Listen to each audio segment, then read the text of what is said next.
Terima kasih telah bergabung bersama saya Lilian Ing. Kali ini kita akan mencoba menjawab pertanyaan.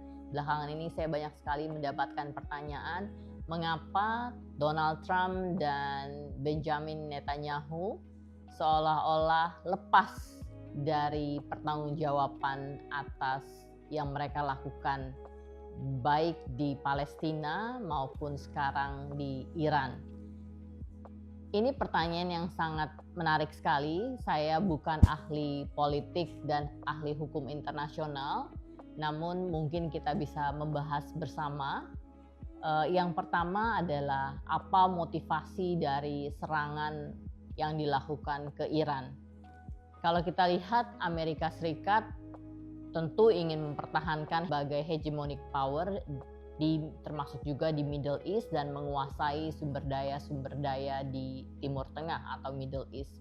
Dan secara pribadi, Trump menerima sponsor yang paling besar dari Trump adalah keluarga Adelson dari Israel yang menyumbangkan 250 juta untuk kampanye presidensi Trump. Dan Saudi Arabia sudah menanamkan investasi $1 triliun melalui menantu dari Presiden Trump. Perspektif politik dan kepentingan pribadi Donald Trump, maka dari itu Amerika saat ini di bawah kepemimpinannya melakukan agresi terhadap Iran. Sementara Israel, Benjamin Netanyahu, memang sudah sejak lama pemerintahan Zionis mempunyai buku dasar atas ekspansi untuk menerjemahkan atau merealisasikan untuk Greater Israel, yang itu juga termasuk daerah-daerah lain selain hanya yang Israel sekarang. Dari dua perbedaan tujuan tersebut memang berbeda, namun ada satu irisan kesamaan di antara mereka, yaitu mereka sedang mengalami domestic pressures. Presiden Donald Trump mengalami domestic pressures dari kasus Jeffrey Epstein's file, dan Benjamin Netanyahu mengalami domestic pressures karena kasus korupsi yang sekarang masih berjalan disidangkan di domestik Israel. Jadi dari dua irisan ini mereka akhirnya melakukan agresi tanpa ada alasan politik, tanpa ada alasan ekonomi, tanpa ada alasan terancam, simply karena mereka ingin mengalihkan isu-isu dari domestik dalam negeri mereka sendiri dan juga isu-isu yang tadi sudah kita bahas.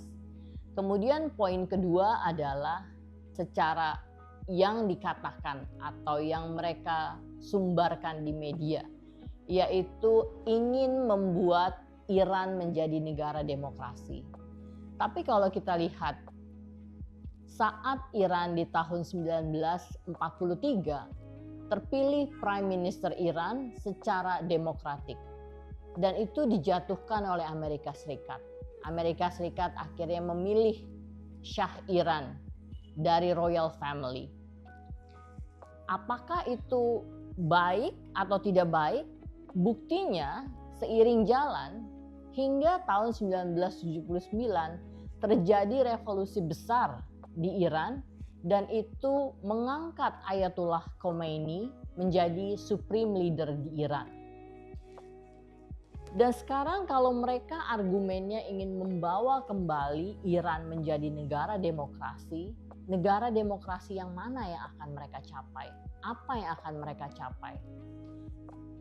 Setelah meninggalnya Ayatollah Khomeini, anak kedua dari Ayatollah Khomeini terpilih menjadi supreme leader Iran. Dan Iran tentu saja bukan Irak, bukan Israel, bukan Libya.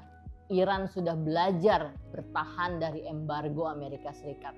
Iran sudah belajar dari kesalahan-kesalahan yang dilakukan oleh Amerika Serikat di Vietnam, di Afghanistan, di Libya, di Irak.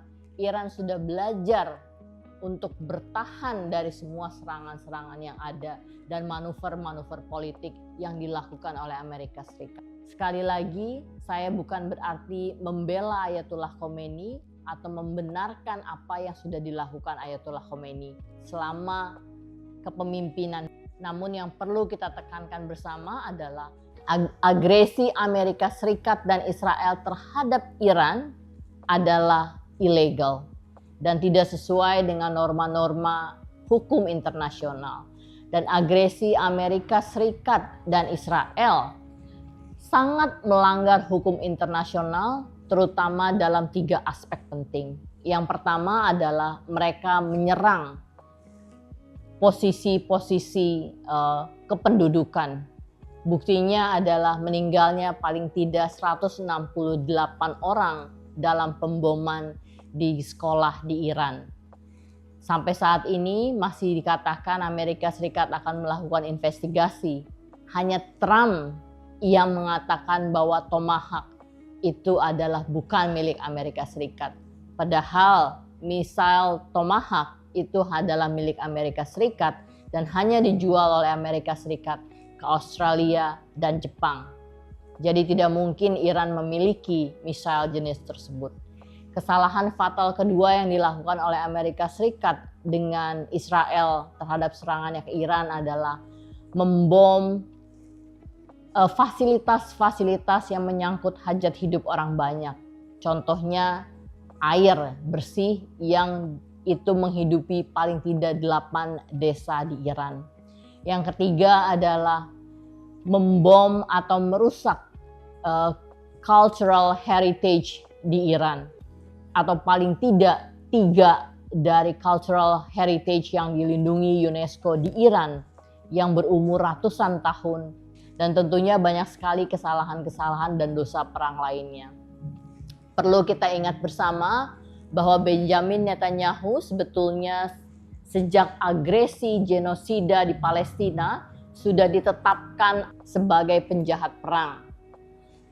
Dan saat ini hanya tinggal menunggu waktu bagaimana kekuatan dunia, bagaimana pemimpin-pemimpin dunia menanggapi serangan yang dilakukan oleh Amerika Serikat dan Israel, baik secara langsung ke Iran maupun secara tidak langsung dukungan Amerika ke Israel terhadap genosida di Palestina yang sudah berlangsung sejak tahun 1948.